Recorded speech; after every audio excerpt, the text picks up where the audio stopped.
Thinking about launching a podcast but overwhelmed by all the moving parts? At Turnkey Podcast Productions, we take the hassle out of podcasting so you can focus on the talk, not the tech. From concept to launch, guest booking to post-production, we handle everything. Need a strategy to grow your show and turn guests into clients? Yep, we do that too. DIY or done for you, we've got the solution that fits. Whether you're just getting started or ready to scale, Turnkey is your behind-the-scenes podcast team. Turnkey Podcast Productions. Your voice, your message, fully produced. Learn more at turnkeypodcast.com/contact. That's turnkeypodcast.com/contact. For those of you that have been listening to the show for any period of time, you know that my daughter, Rachel Sandler, lives in New York City. Well, in this interview, Rachel takes the lead and is hosting the show, interviewing two amazing guests, Jamie Allan and Corey Ross. Get set for their story right here on the Nice Guys on Business podcast. Coming up today on the Nice Guys on Business. Working with Corey for years, a lot of my conversations with Corey are, let's make it bigger, louder, more bangs, more explosions. And he's great at finding and seeing where that show needs energy and a pop and what it's going to need to get the crowd to rev at that moment. As I've gotten older, I've become far more interested in the storytelling aspects of the show and the truth of it and the heart of it. And I enjoy the moments of silence and the subtlety. And so we make a good mix from that point of view, because Corey's always pushing me to go, yeah, that's all great, but then we need a big explosion. Pay no attention to that man behind the curtain or the Nice Guys on Business. Go from where you are now to where you could be. Get expert tips to grow your business, to be more productive and more efficient, whether you're trying to build influence, grow your community, or make it rain. Best-selling author of Nice Guys Finish First, Doug Sandler, can lead the way. The Nice Guys on Business is produced by Turnkey Podcast Productions. Now, here's your host, Doug Sandler. Jamie Allan is what happens when magic grows up, gets a tech upgrade, and still keeps its sense of wonder. Known as the original technology magician, Jamie has been blowing minds since his teenage debut, fusing holograms, lasers, and interactive media into performances that feel more like experiences than shows. From West End to sold-out runs in Chicago and now New York, his latest production, Amaze, isn't just a hit, it recouped its investment in under a year and keeps audiences coming back for more. But behind every great show is someone making the magic scalable, and that's where Corey Ross comes in. As CEO of Starvox Entertainment, Corey has helped to produce some of the most immersive and talked about experiences in the world, including Immersive Van Gogh and Disney Animation, Immersive Experience, collectively reaching millions of fans. Today, we've got the magician and the mastermind, Jamie and Corey, here to talk about blending art, tech, and storytelling into something that doesn't just entertain, it sticks with you. Corey and Jamie, welcome to Nice Guys on Business. Thank you very much, Rachel. Pleased to be here. Thank you so much for being here. So first of all, I do have to say congratulations on your Drama Desk win this past weekend.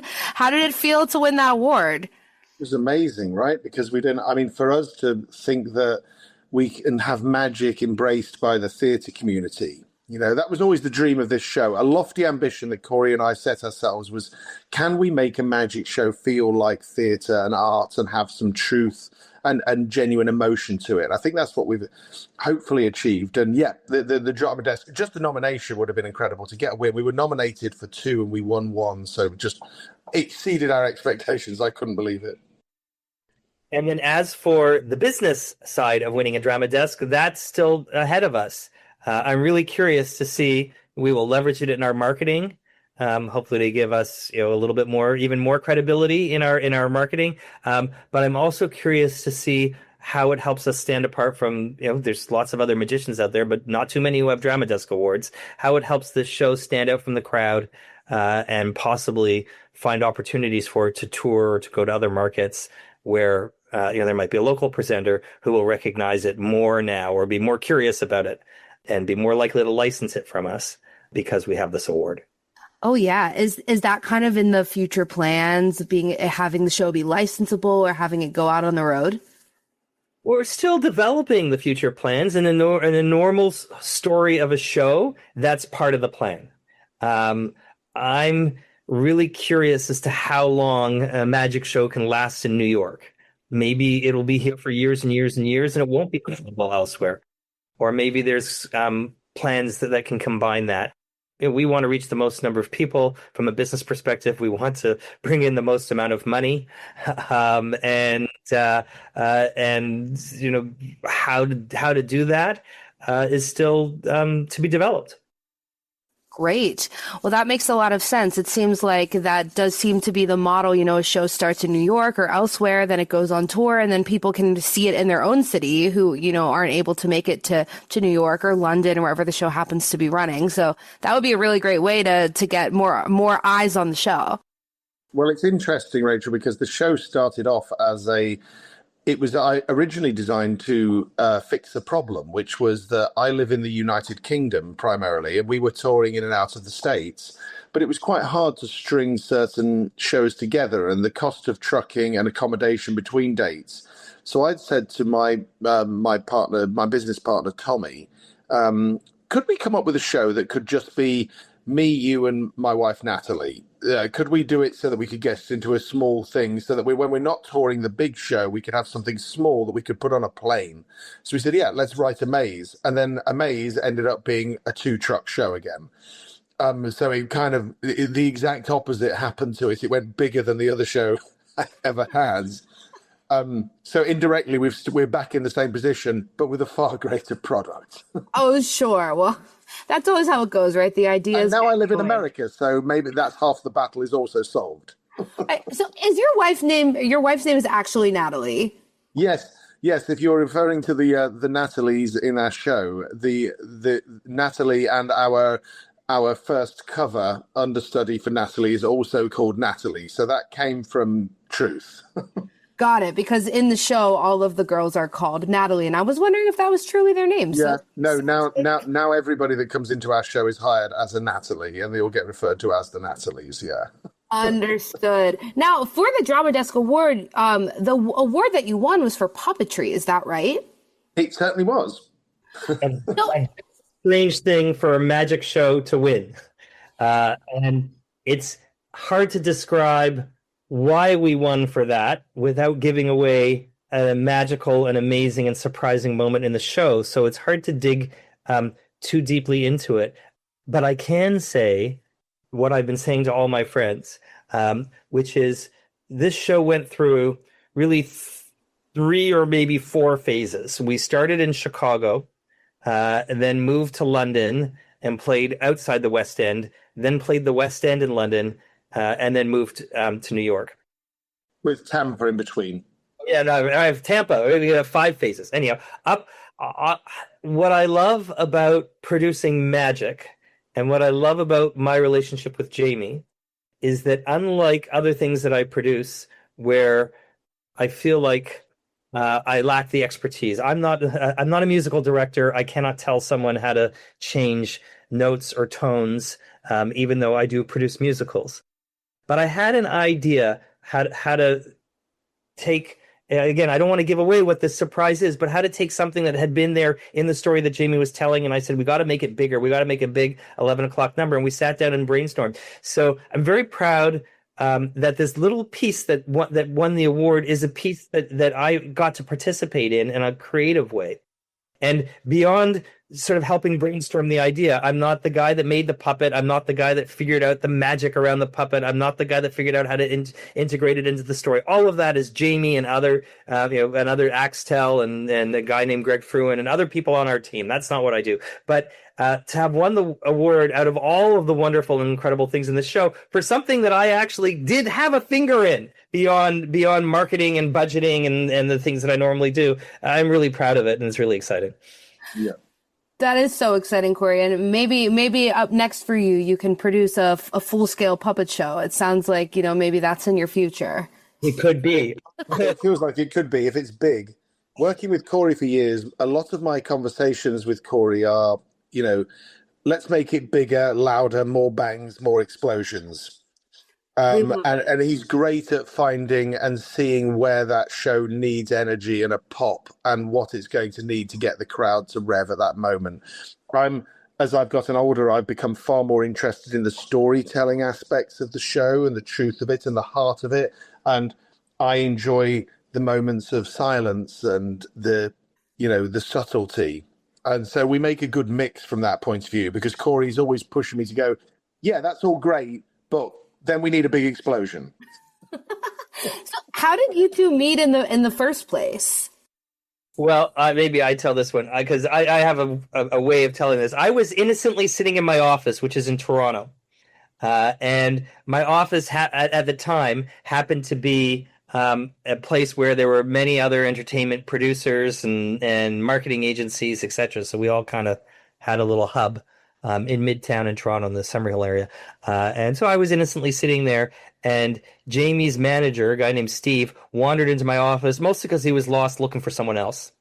And I said, oh, who are you and what do you do? And he says, I'm working with a magician. And I said something like, I love magic. And that's how the conversation began.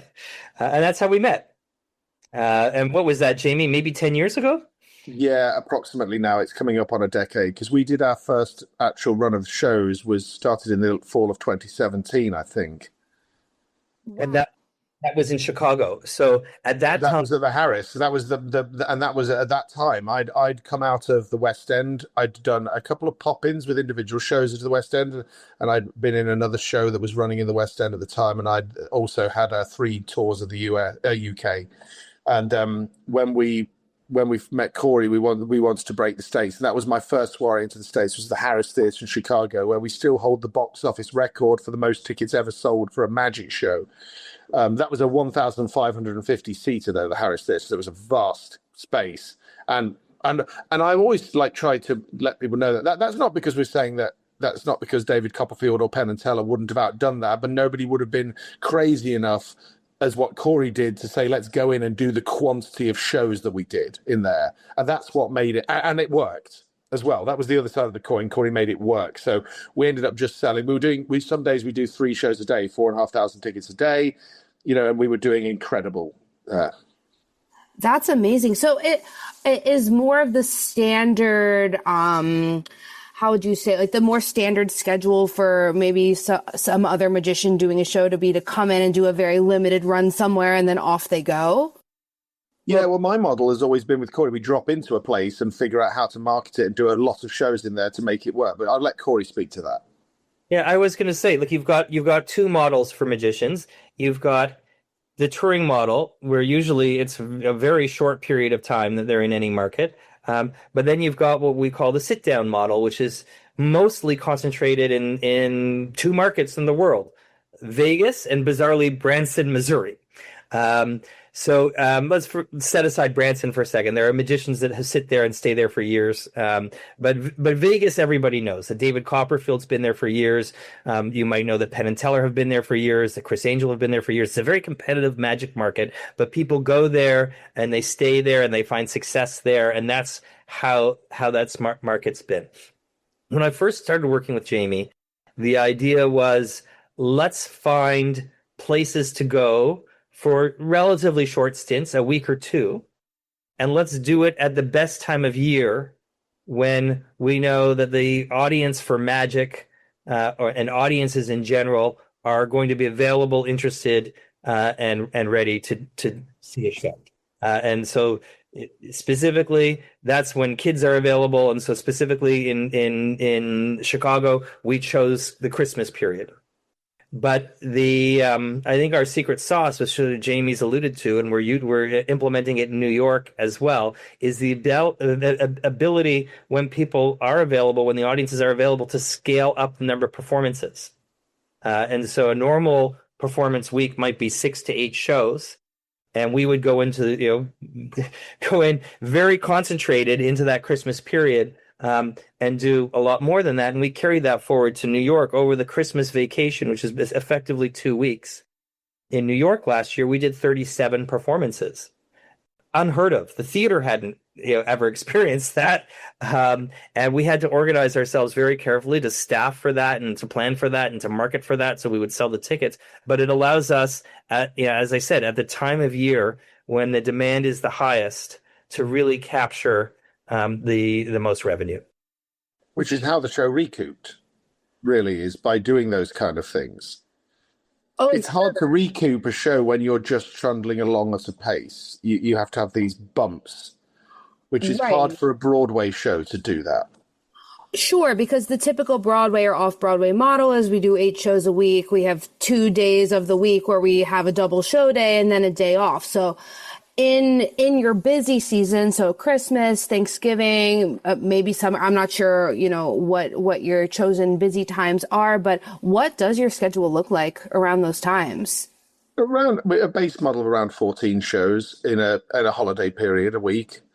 And then we may add or subtract from that by a couple based on whatever data is available to us, and things like that might change, like the World Cup coming into New York this year, that kind of stuff.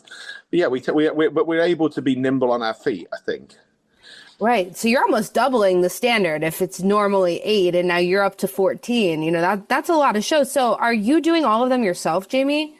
No, I have an understudy, which is really surprising for people that have seen the show, because there are some minor changes to the show where the understudy is in that you wouldn't notice. And I think we've done a good job that you wouldn't really... I think that's true, isn't it, Corey? People don't particularly notice unless you're intimately familiar with the show. No, I don't think they notice, but it's also a very unusual move that I was happy that Jamie was agreeable to, because usually a magic show is about the magician and the magician's personality, and Jamie's personality and life story are what this show is all about. But at the end of the day, every show on Broadway has actors and has understudies, and we thought if we had took that approach, it would help us succeed. And also, frankly, there's a big investment in putting on a show, and give us a little bit of security around that as well. Jamie's allowed. I was terribly ill on the last day of the Criterion, wasn't I, Corey? There was no choice for me but to not go on stage, because we couldn't cancel, because we had no shows to replace those people in, and we were sold out the last 3 shows. And I was the illest that I've ever been. And I think that was probably the reason why we now have an understudy. Oh, sure. I mean, Broadway survives because of understudies and swings, but this is certainly a very unique circumstance because it's your show. It's not, but there's not without precedent. I mean, I was talking with Chris Jones just the other day, and he told me, and I wish I could remember the names of them, I must ask him, but he told me of 2 other shows on Broadway, so that are based on a life story, and they've had understudies and people come in and tell that. I don't think that is unusual for somebody to tell somebody else's story. It's unusual when it's running concurrently with the person whose story it is. If I left the show, I don't think it would be a problem at all. It's the fact that sometimes I'm on, right? Sure. And it's not a problem. Like we get like, I'm sure that if we go through all the thousands and thousands of guests, we could probably find 1 or 2 that might have had some kind of issue with it. But we've seen no problem, no problem other than. How did you go about auditioning the understudy? Never did. We already had him. Harry DeCruz assisted me in writing the show, coming up with the creative and helping me form the show back in the day when we were creating it for Chicago. And he's been with the process since. Harry has worked with me as an advisor. He was a great advisor on many big TV shows and for big names like Darren Brown. But he also worked with me. And when this opportunity came around, I said, Harry, it makes sense if it's you, right? Because you have an involvement. Some of your DNA is in this show. Some of those little bits of story nuggets, things are coming from his experiences. So I said that it makes sense to me that it's you. Right. That makes a lot of sense. I mean, somebody who's already involved in the show and who you trust. So you only have the one understudy. So is that right? Yeah, that's right. I mean, as soon as Corey is finished practicing it, then he will be the number 2. But he's dragging his heels a little on some of the sleight of hand. The funny thing is, because I've been watching this show. I've seen it countless times, and at some point, Jamie says there are dreamers and there are skeptics. And Jamie, maybe better you explain what they are, and then I'll pick up this story a little bit. Yeah, well, you saw the show, Rachel. I say that there are certain people are two personality types of the magic show. You're either a dreamer who just wants to sit back and let the magic wash over you, just to experience it, and then the skeptics who sit there trying to figure everything out. They're sat there saying, "No, I'm going to book tickets in the front row. It's like they see it like a puzzle or a challenge," and that comes back a few times during the show. But it's something I established at the start. So yeah, yes, Corey. So I'm the dreamer. I've watched the show countless times, and there's still most of the magic I don't understand how it happens. And when I catch it, if I figure it out, I'm usually just disappointed.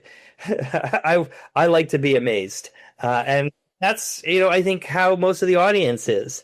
So part of it is just coming with the same eye as the audience is important for a producer to do. My favorite saying in our show, the favorite line in the whole show, is that as a magician, I don't keep secrets from you, I keep them for you. And I think that that's really true, because people feel like they want to know. The truth is, the magicians are guarding an empty safe. You don't want to know. The secret to the trick is ugly. That's to quote my friend Teller. He says that the secret is ugly, and what we want to present is something beautiful. And if the secret was beautiful, it would make for entertainment to watch it. But actually, most of the time, the secret is only disappointing. I have no idea how you do any of those tricks. I was there with a friend of mine, and the whole time I was looking over like, how do you do that? How do you do that? I thought it was so amazing. And I don't think that I consider myself a skeptic. I like to consider myself a dreamer, but I'm also just kind of curious, how you do it. So I was looking real close, but you can't figure it out. There's no way. Well, yes, on a good night, this is true. No, we don't have any. We don't have I don't think we ever, expose anything or have an issue with those kind of things in the show. Also, the interesting thing with magic is you don't know what's going to happen. Like, you're at a strategic advantage if you come to the show multiple times. And if you came to see the show 5 or 6 times and you said you couldn't tell me how anything was done, I'd be disappointed, because you've had several chances at it, because it's meant to be viewed one time. Magic works best the first time. Some tricks are designed to be repeated, but not many. Well, I thought it was truly amazing. And you know what I thought was really fascinating, that, as an adult, I was so in it, and I was looking around me and I noticed this show really has such multi-generational appeal. There's little kids there in the audience. They're there with their parents. They're there with their grandparents. And the fact that everybody in the audience is so captivated, it's very hard, I would think, to put together a show that has such multi-generational appeal. So I would just love to know, was that by design, and how important has that been to the success of the show, do you think? Well, that for me is not a problem to create a show like that. But what I'd like to do is actually talk about what the challenges of that from Corey's perspective. And I would give Corey a lead in on this, because I think this is interesting to people from a business perspective. I can create a show that appeals to everybody. That's actually easy for me to do. I've mostly done that in my life. The challenge is making sure it does not get pigeonholed as a show for kids because it's magic. And that was my big thing that I said to Corey early on. How are we going to tackle that? And I think I think we've succeeded in that, because now if you look on the midweek, most of the time there are only 2 or 3 children in the audience, and I'm delighted about this. And Corey would be able to say, well, how has he navigated that marketing to get that to work? Because you can't just have kids; they're not there on the weekdays. The show can't survive on that. Well, I like the abusive parents that take their kids out on school nights. So it's really tricky. In most of the marketing that people are exposed to about this show, they see it for seconds, and decide whether they're interested and whether they buy in or they don't buy in. And there's maybe, in your digital advertising, you can maybe focus different messages against different target groups. But in all of the other marketing, it's one omni message that has to go there. And the message has to say that there's a magic show and that it's wonderful and that it stands out from all the other magic shows and that it's won awards. And then it has to also somehow tell you that it's for date night and it's for families. Because we don't want to say it's adult magic and not have families. And you don't want to say that it's children magic and not have adults. And so we really look at all of the advertising and scrutinize it very carefully. to see if we're try to see if we're achieving that. And then, the other side of it is that word of mouth also carries the show. And so once, people begin to see it and talk to others, that message kind of also gets out there into the universe. But we're on a podcast. You're not seeing, I can't show you pictures. All I know is I know it when I see it, whether it feels too kiddie or whether it feels too adulty, or whether it's skating along between the two. And I know it when it's off, when I'm presented with creative. And then, as I said, the digital creative, you can draw some conclusions, and data on who it's appealing to and who's clicking and who likes it, etc. But it's tricky. It's tricky to in a magic show. It's tricky to communicate all of that. Constantly trying something new, aren't we? At the moment, we're testing things for 80s because the show is about the 80s. And that's something we've never really marketed into. I mean, the logo is designed to be an 80s stylistic, but I don't know how many people really pick up on that. We try things that say, hey, it's 80s night, at Amaze. It's because the show is about that period. And there's so many things that we can focus on. It's like picking one at a time and seeing how that pans out. But it's funny, I would say our audience across the week, the makeup of the crowd, I would say that 90 to 95% of them are adults. The other 5% are kids, including the weekends. Oh, sure. So we're not a show for kids. We're a show that is suitable for kids that kids do love. But we deal with adult themes. We deal with death. We deal with loss. We deal with a lot of things. It's it's kind of some deep theming there. Right. Well, I thought it was so well done. I mean, I think it's so entertaining for every single person in that room. I was entertained from start to finish. And I wasn't expecting it to be 2 acts. I think when you think of a magic show, you think you're just going to come in and, you sit there for an hour, 90 minutes, and you go on your way. And then there was intermission. I was like, oh, there's another hour. That's so fun. I loved the length of it. We need the time to tell the story. Yeah, we needed it to tell the story, but we also had to tell the audience. We found at first that there were people who would stand up and clap and leave at intermission, and they don't come back. We've realized we had to put up a big sign that would say, "Hey, it's intermission. There's more." But wait, there's more. And the second half, listen, the magic throughout obviously is spectacular, and that moment before we go to intermission is, as is a real shocker. It's a real twist. It's really exciting and it's interesting, but there's so much exciting stuff in the second act, including our drama desk award-winning. Yes, the second half is bigger. I designed the second half to be really balls to the wall throughout. It's very we have a slow opening for a moment just after the curtains open to just ease us back in, and then after that, the second half is really strong magic. It's all my favorite magic, and we've left a lot of room. First half is a kind of getting to know you. It's a little more gentle. It finishes big, and then the second half is just all great stuff. Oh, sure. It's so funny that you say you have to really let people know that they come back after intermission, because I have definitely found that myself as well. Producing theater, if you're getting audiences who aren't necessarily your typical theater going audiences, they don't realize, especially if you end act 1 with a bang, they're like, oh, that was great, I'm gonna go now. So that's funny that you feel the need to tell them. I think it's smart. We thought the lack of us taking a bow would telegraph that this is not it. But yes, we do have big signage, and I think we could improve upon that further. I have to say, one of my favorite ways that you all advertise is on the trash cans. Oh, king of the cans.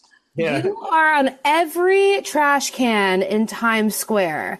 And I've actually spoken with a lot of my friends about your show who've never seen the show, but they know that you're on the trash cans. So now I'm going to encourage them to come see the show. There's a good story here in Corey's relationship with trash cans. He can talk for hours on this subject. Listen, I have advertised on trash cans around North America. The trick is, for a little show like this is a little show that can. We're in a 200-seat theater, which, by the way, if you're thinking about coming to see it, makes this such an amazing and intimate experience. But you have to choose how to market and how to get the word out when you ultimately have a limited budget. I would have loved to have bought, all the giant billboards in Times Square, but they're neither available because many of them are taken by big brands or other big musicals. nor are they affordable for this show, and certainly not affordable for this show year round. There may be moments, I described that we ramp up for Christmas and we ramp up for the summer. There may be moments where we can afford to ramp up the advertising and take some of these bigger things. But I was looking for affordable, frequent, visible to tourists, visible to New Yorkers, space enough to explain our story, and how could we become part of Midtown Manhattan? How could we become part of Times Square? I always had a line: we have to win in Times Square. If you're doing a show that people are seeing in the Midtown area, you have to win in Times Square, and it comes down to that. So the medium that we chose to do that is the garbage cans. And the other thing that's kind of nice about that is we buy them from the business improvement group, Times Square Alliance, and they have a lot of charitable and other things that they do to improve the neighborhood. So it's kind of nice to be cycling the money, what little money we have, but be cycling it into that direction. Oh yeah, well, I see you. I'm looking back through my photos right now because I've taken so many pictures of your trash cans because I think they're really such great advertising.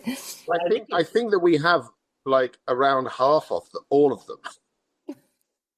I think the best moment on this campaign was it Ed Sheeran, who has a he was doing a video walking down the street and he walked past it.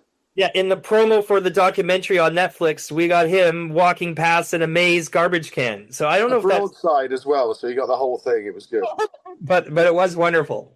You all should repurpose that content on your own social media. Oh, we did. Amazing. That's so much fun. So I don't want to take up too much of your time. I want to kind of finish with one last question because I thought that this quote was so incredible. So the Chicago Tribune compared your artistic process to people like Stephen Sondheim. How do you react to that kind of comparison? I'm not the one that can react to that. Like it was beautiful that Chris wrote a love letter to the show.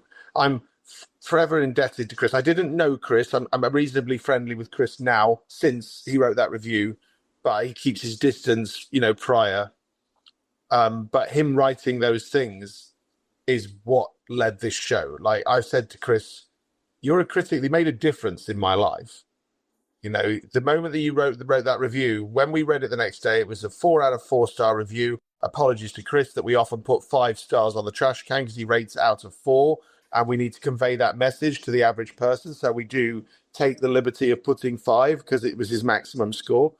But he wrote a love letter to the show.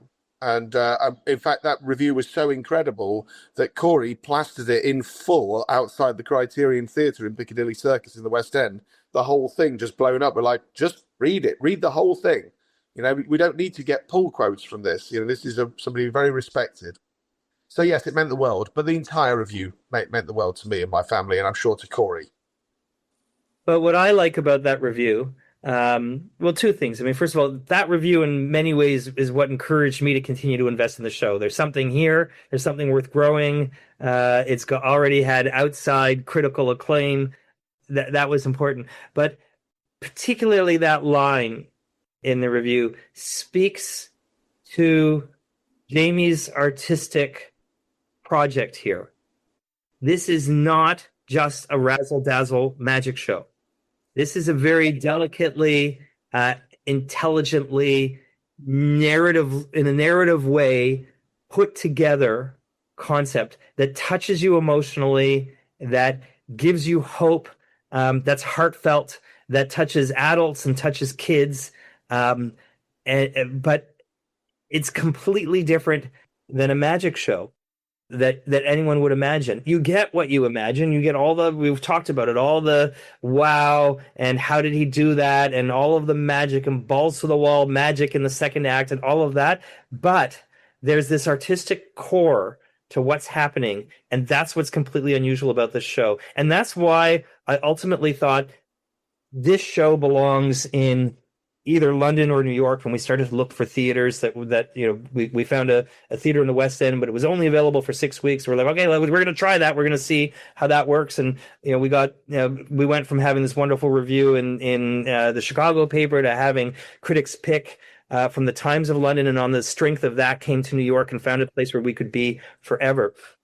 And I thought to myself, we've got all these magicians in Vegas who have a lifetime. They've been, how many years has David Copperfield? You're going to know the answer to this, Chief. He was 25 years at the MGM. 25 years. But before then, but so since around 2017 or 2011 or something was when he sort of took up permanent residency in that build. He was touring into it otherwise. But yeah. So 20, 30 years, David is Mr. Magic for Vegas. And I thought, who is Mr. Magic in New York or London? And I realized that there might be an opportunity. These are big cities with lots of locals and lots of tourists, and there could be an opportunity to find the magician who would fit there. And that would be a better solution, for a business than necessarily having to have a life where you tour. And so when I saw this review and it was calling out the artistic and the intelligent side of the show, which is very unusual in a magic show, to have this kind of thoughtfulness put into the story and the narrative and the journey that you take the audience on. When I saw that, I knew that we had content that could work in a more sophisticated market like New York, which frankly, it's more sophisticated than Vegas. People are not here to gamble and drink. And that we had a show that maybe had a shot at doing that. And so we'll see. We're almost a year into it now, which is already spectacular and wonderful, and we've recouped. So from my view, all of that's success. At one point, I said to Jamie, maybe if we stop now, we'd have enough joy. But really, there's a possibility here that this could be here for years, and that we could be the magic show of New York, and Jamie could be New York's magician.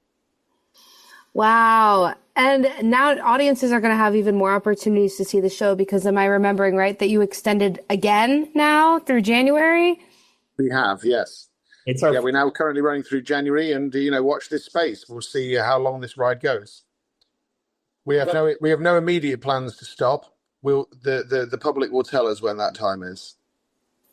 Well, that is so exciting. Well, thank you both so much for speaking with us today. It sounds like the show has been extremely successful, and we're wishing you all the success in the world moving forward. Thank you very much, Rachel. For the Nice Guys on Business, I'm Steve O'Brien. Fill up your week with the Nice Guys. Have fun storming the castle, boys.